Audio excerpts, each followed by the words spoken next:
प्रिय दर्शक बंधु नमस्कार। ख्रीष्ट सम्मिलित मंडली भुवनेश्वर आनुकूल्य नियमित प्रसारित होता विशेष कार्यक्रम प्रातः ज्योति को आपण को स्वागत करुच्ची। यही कार्यक्रम नियमित देखा द्वारा ईश्वर वाक्य आपन शिक्षा ग्रहण करुँच।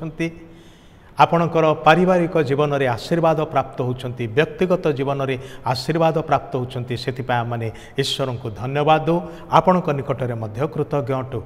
यही कार्यक्रम आपण निज ठारे सीमित रखंतु नाही।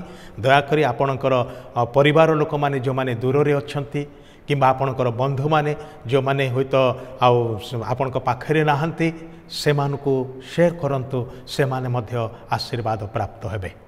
ए पर्यंत जदि आम सहित जोगाजोग करना ताले स्क्रीन रे जो नंबर टी अच्छी से नंबर रे आज ही कॉल करंतु। आपणकर सुचिंतित मतामतर अपेक्षा रे आम माने अच्छु। किछि प्रार्थनार अनुरोध अच्छी ताहा जनातु, आपण निश्चय आम माने प्रार्थना करिवु।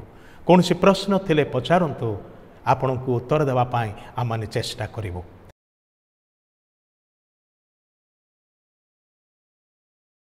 ए दिन मानकरे आम माने पारिवारिक कलिर समाधान विषय चिंता करुछु। आम माने गत अध्याय मानकरे एक कथा देखिलु जे कलिर समाधान निमंते हेले विशेष करी कि कथबार्ता जो धैर्यर आवश्यकता अच्छी, शुणिबार आवश्यकता अच्छी, से विषय चिंता करूँ। क्षमा देवा क्षमा मागिबार आवश्यकता अच्छी, ताहा आम मान को सुस्थ करिथाए एवं परिवार मध्य क्रोध परिवर्ते शांति को मनोनीत करिबा। परिवार वातावरण शांतिपूर्ण हो, यह ईश्वर चाहती। शांतिदाता ईश्वर आपणकर परिवार रे जदि अच्छंती ताहले ताहांको निजर शांति जागतिक समस्त जंजाल, समस्त प्रकार कोलाहल, समस्त प्रकार समस्या, भय, आतंकरू आपण को शांति रे रखिबा को दब। प्रभु जीशु एक कथा कहले, निजे दुख भोग करने को जाउथिबा समय जगत जो शांति देई पारे नाही, मो निजर शांति तुम्भमान को देउछि। जेतेबेले से निजे क्रूशबिद्ध हवा को जाउछंती, निजे शत्रु मान को द्वारा अत्याचार लांछना एपरिकी मृत्यु सह्य करिया पाई जाउछंती, से निजे उद्विग्न हेले नाही, तांकर हृदय मन शांत थिला। एवं शिष्य माने जो माने उद्विग्न थिले, जो माने भयभीत थिले, से मानकु से निजर शांति वितरण करुछंती। कहउछंती मोर निजर शांति मो तुम्भमान को देउछि। सेई प्रभु आपणक परिवार मध्यरे शांति देवार निमंते, शांत वातावरण सृष्टि करिवार निमंते अच्छंती। मात्र आपण ताहांकु सहयोग करुछंती कि, ताहांकर साहाय्य मागुछंती कि, ताहांकर शक्ति लोड़ुछंती कि? भाई भणी माने आज ही ताहांकर साहाय्य मागंतु। पारिवारिक कली रे क्रोध को नियंत्रण करिबा पाए हेले कोन करिबा? प्रथमे प्रतिक्रिया करिबा पूर्वरु टिके अटके जातु, टिके क्षांत हुअंतु, क्षांत हवा को अभ्यास करंतु। हठात जवाब देवा परिवर्ते, हठात रिएक्टिव हवा परिवर्ते क्षांत हुअंतु।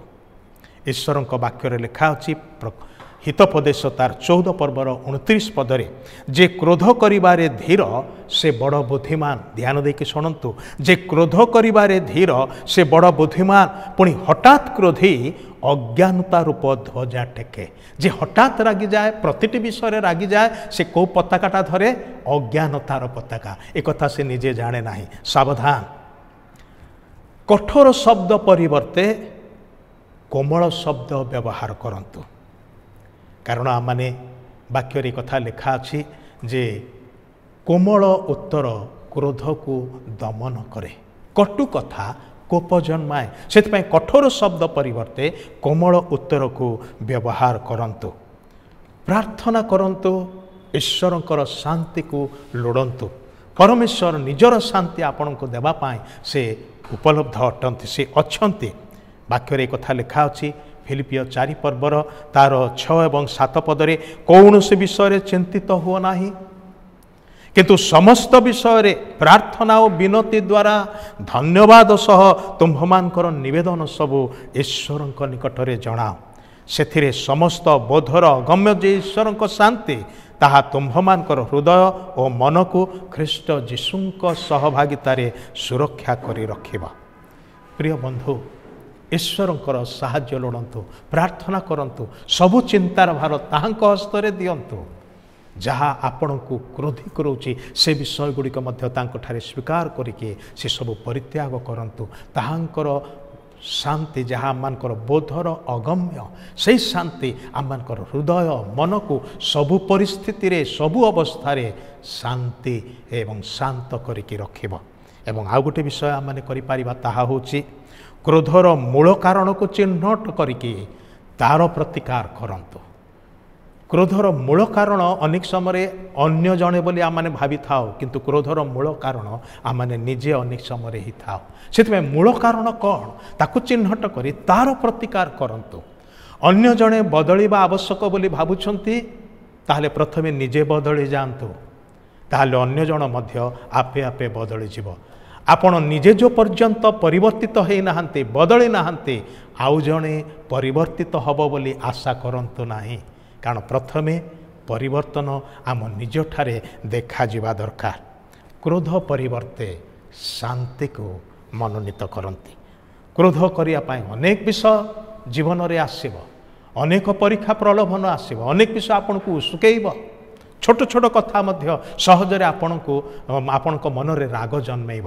ମାତ୍ର ମନସ୍ଥ କରନ୍ତୁ, ସିଦ୍ଧାନ୍ତ ନିଅନ୍ତୁ କେଉଁ ବିଷୟକୁ ବାଛିବେ। ଯେଉଁଟା ହଠାତ୍ ଆପଣଙ୍କୁ ଜଗଉଛି ସେ ବିଷୟ, ନା ଯେଉଁଟା ଦୀର୍ଘ ସମୟ ଧରି ଆପଣଙ୍କୁ ଆପଣଙ୍କର ପରିବାରକୁ ଶାନ୍ତିର ବାତାବରଣ ମଧ୍ୟରେ ରଖିବ, ଶାନ୍ତ କରି ରଖିବ, ସୁନ୍ଦର ପରିବାର ଭାବରେ ଗଠନ କରିବ, ସେ ବିଷୟକୁ ମନୋନୀତ କରିବେ। ସିଦ୍ଧାନ୍ତ ଆପଣଙ୍କର ଅଟେ। ଆଉ ଏହି କ୍ଷେତ୍ରରେ ଈଶ୍ୱର ଆମମାନଙ୍କୁ ସାହାଯ୍ୟ କରିବା ପାଇଁ ଚାହାନ୍ତି। ସେଥିପାଇଁ ସେ ସର୍ବଦା ଆମମାନଙ୍କ ସହିତରେ ଅଛନ୍ତି, ପାଖେ ପାଖେ ଅଛନ୍ତି। କହିବାକୁ ଗଲେ ଯଦି ଆପଣ ତାହାଙ୍କଠାରେ ବିଶ୍ୱାସ କରିଥିବା ଜଣେ ବ୍ୟକ୍ତି ଅଟନ୍ତି, ତାହେଲେ ସେ ଆପଣଙ୍କର ହୃଦୟ ମଧ୍ୟରେ ବାସ କରନ୍ତି। ଆମମାନଙ୍କର ଶରୀର ତାହାଙ୍କର ମନ୍ଦିର ଅଟେ। ତାଙ୍କୁ ଖୋଜିବା ପାଇଁ ବାହାରକୁ ଯିବା ଦରକାର ନାହିଁ। ଆପଣ ଗୋଟିଏ ଜାଗାରେ ଆପଣଙ୍କର ଘରେ ହିଁ ଆଣ୍ଠେଇ ପଡ଼ନ୍ତୁ, ସେ ପ୍ରଭୁଙ୍କ ନିକଟରେ ପ୍ରାର୍ଥନା କରନ୍ତୁ, ତାହାଙ୍କ ସହିତ କଥାବାର୍ତ୍ତା କରନ୍ତୁ। ଆପଣଙ୍କର ସମସ୍ତ ଦୁଃଖର ବିଷୟ, କଷ୍ଟ ଦେଉଥିବା ବିଷୟ ତାହାଙ୍କୁ ଜଣାନ୍ତୁ। ସେ ଆପଣଙ୍କର ସବୁ ଚିନ୍ତାର ଭାର ନେବା ପାଇଁ ପ୍ରସ୍ତୁତ ଅଟନ୍ତି। ଯେତେ ବଡ଼ ସମସ୍ୟା ହେଉନା କାହିଁକି, ତାହାର ସମାଧାନ ସେ କରିବା ପାଇଁ ସକ୍ଷମ ଅଟନ୍ତି। ସେଥିପାଇଁ ସେ କହନ୍ତି, ତୁମ୍ଭମାନଙ୍କ ସମସ୍ତ ଚିନ୍ତାର ଭାର ଆମ୍ଭ ଉପରେ ପକାଅ, ଆମ୍ଭେ ତୁମ୍ଭ ନିମନ୍ତେ ଚିନ୍ତା କରୁ। ସ୍ୱର୍ଗର ପରମେଶ୍ୱର ଆପଣଙ୍କୁ ପ୍ରେମ କରନ୍ତି, ଆପଣଙ୍କ ପାଇଁ ଚିନ୍ତା କରନ୍ତି। ଆପଣ କାହିଁକି ଏଡ଼େ ଚିନ୍ତିତ, ଏଡ଼େ ଭାବିତ, ଏଡ଼େ ବିଚଳିତ, ଏଡ଼େ ଅସ୍ଥିର, ଏଡ଼େ ଭୟଭୀତ କାହିଁକି? କେଉଁ ବିଷୟ ଆପଣଙ୍କୁ ଜଞ୍ଜାଳଗ୍ରସ୍ତ କରୁଛନ୍ତି? ସେ ସବୁ ବିଷୟ ନେଇକି ସେହି ପବିତ୍ର ପ୍ରେମୀ ପରମେଶ୍ୱରଙ୍କର ଶ୍ରୀଛାମୁକୁ ଆସନ୍ତୁ। ତାଙ୍କଠାରେ ନିଜକୁ, ନିଜର ସ୍ୱାମୀ ବା ସ୍ତ୍ରୀଙ୍କୁ, ନିଜର ପିଲାମାନଙ୍କୁ, ପରିବାରକୁ ସମର୍ପଣ କରନ୍ତୁ। ପ୍ରଭୁ ନିଶ୍ଚିତ ରୂପେ ଆପଣଙ୍କୁ ସାହାଯ୍ୟ କରିବେ। ପ୍ରଭୁ ଆମ ସମସ୍ତଙ୍କୁ ଆଶୀର୍ବାଦ କରନ୍ତୁ। ଧନ୍ୟବାଦ।